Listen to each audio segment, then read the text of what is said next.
I'm Alana Gardman. I'm a case manager at High Lifeline Canada, and I am speaking with Amanda Spiro, stage 2 Hodgkin's lymphoma cancer survivor. Amanda, welcome, and thank you for taking the time to speak with us. My Um, pleasure. I'm really going to get right into it. I Go think that ahead. a lot of people, when they hear the word cancer, they think of a very specific type of experience. They either associate it with someone that they know, or they think, depending on the generation that they're from, they'll think like lung cancer, breast cancer. Hmm. But it's not so simple to have the word cancer. Comes in all shapes and sizes. It really does. And for you, why don't you tell us a little bit about what your cancer diagnosis was and how old you were? Okay, so I was 21 years old, and it all started in March in 2007. I wasn't feeling well for a while, and I've just accepted, I'm okay, nothing's really wrong. And then one day, I was actually working at a restaurant, and I started getting like serious chest pains. And I knew something was up, and I rushed myself to the hospital. I actually thought I was having a heart attack. And right away, of course, they saw me, they took all these tests. And then I waited in the waiting room for a really long time to discover it was not a heart attack.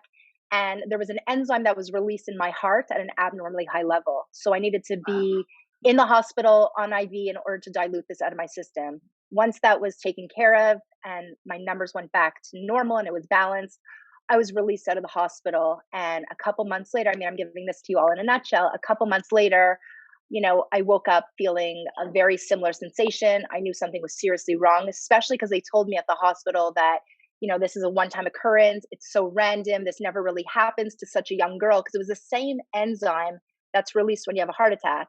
Anyways, I brought myself back to the hospital, did all sorts of tests, and then eventually I discovered that I had a tumor in my chest that was 11.4 centimeters, and Wow. I was diagnosed with Hodgkin's lymphoma, like you said, stage 2B, which means bulky. At what point, when the doctor sat you down and said, "I'm sorry, Amanda, you have Hodgkin's lymphoma," what did that feel like, and how did you respond to that? Throughout those months, from March to July, when I actually was diagnosed with cancer, I knew something was wrong. And that was a very challenging time. So for me personally, when I was actually diagnosed and heard those words, in a weird way, I was relieved because I said, I know something was wrong. I felt it. You know when something's wrong. So I was actually very relieved. I was 21 years old at the time, and of course, it was shocking. But I actually had a very good prognosis. I was told that I would survive. It would just be a very hard treatment. So I kind of felt at that moment there was a lot of hope. I wasn't worried, God forbid, about dying. I felt that I was going to make it through. So that really kept me going. And then after that, I kind of, because my cancer was so large, it was 11.4 centimeters, I actually had my surgery a couple days later, recuperated from my Wow. surgery. And then I went straight into the treatments, which was pretty intense of, 6 months of chemotherapy, radiation, steroid therapy. I did white blood cell shots. So it was pretty intense. So I basically just went through the motions. I didn't really have time to think or to process it.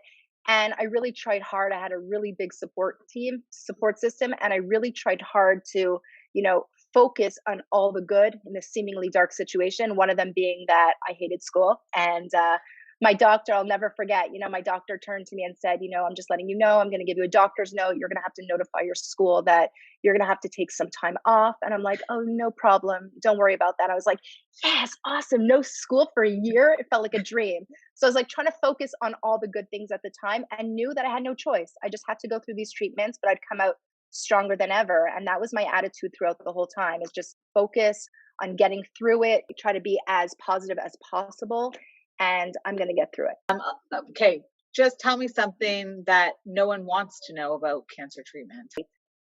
So I think for me, at a certain stage, I went through this difficult period and then I overcame it, and I kind of just focused on, surviving, and that once I'm done my treatments, I'll get back to myself.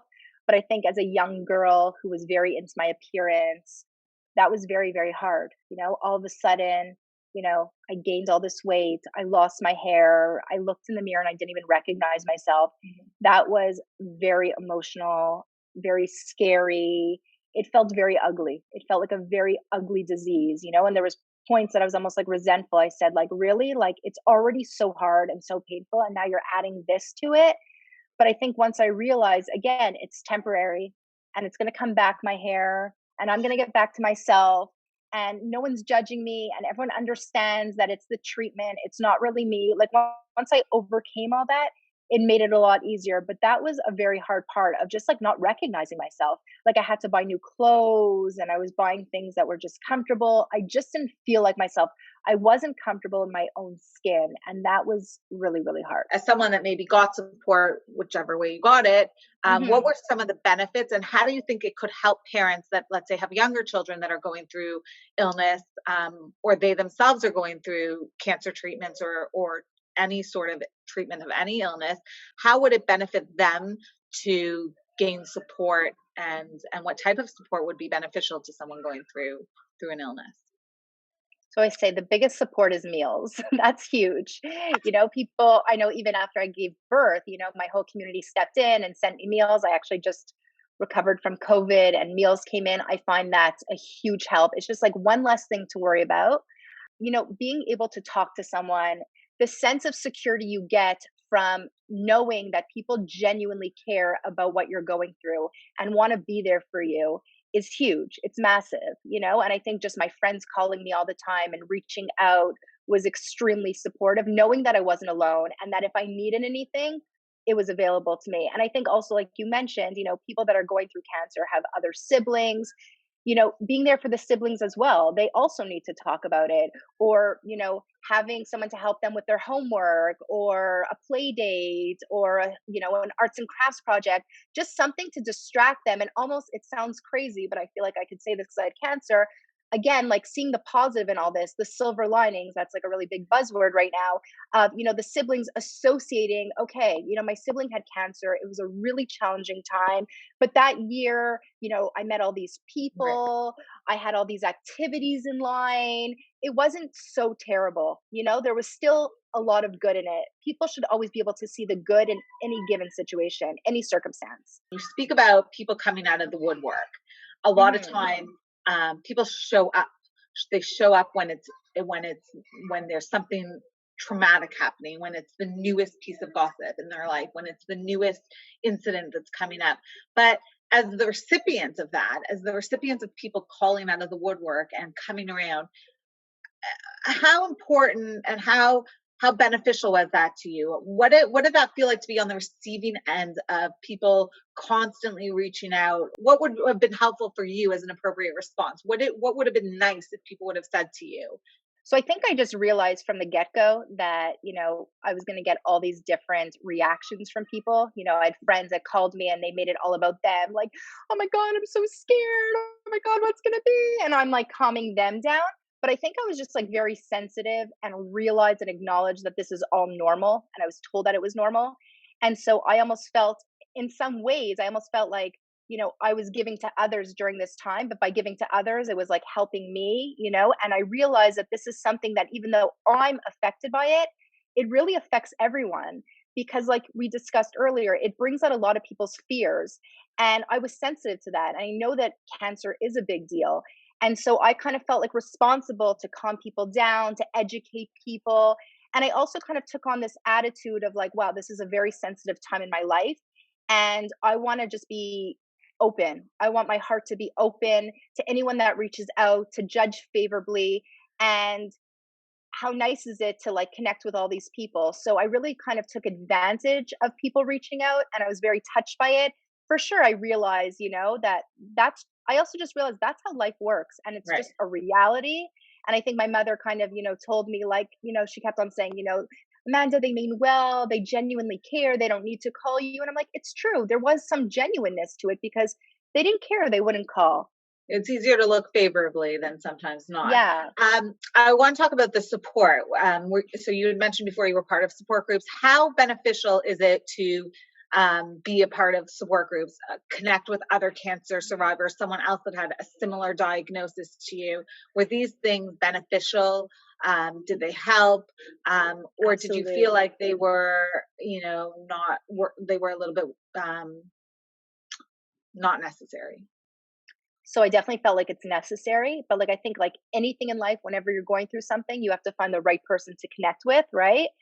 So again, everyone has different experiences in cancer. Everyone has different treatments. One person has breast cancer. One person has Hodgkin's. It's very different. But ultimately, when you hear the word cancer, everyone goes through the same thing. Everyone goes through that same shift in their mind. And so I found it was very supportive for me. I really enjoyed talking to people that went through it. And, there were so many older women that reached out to me and encouraged me that I was going to have children and don't worry. I went through this at your age and I have two beautiful children.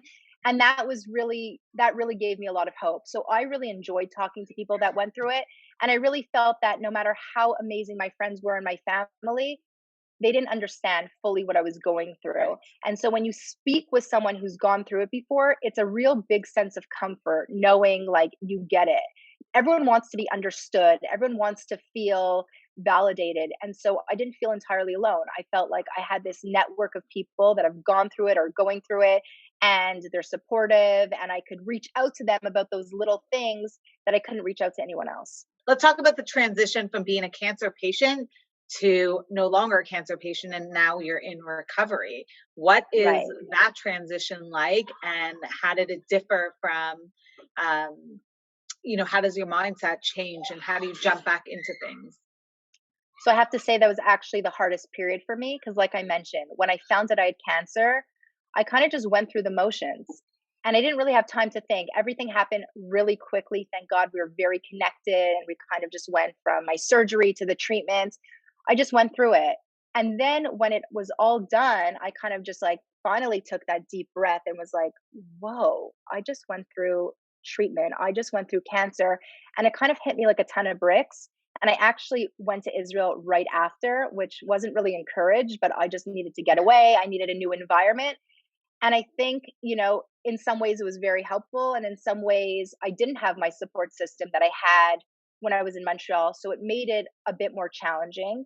I think the transition period is very hard. I think I always say to people, I felt like I was a celebrity when I found out I had cancer, like people were reaching out from the woodwork, magazines, news channels were calling me, newspaper, everyone wanted to hear my story. And I was sharing it with so many people.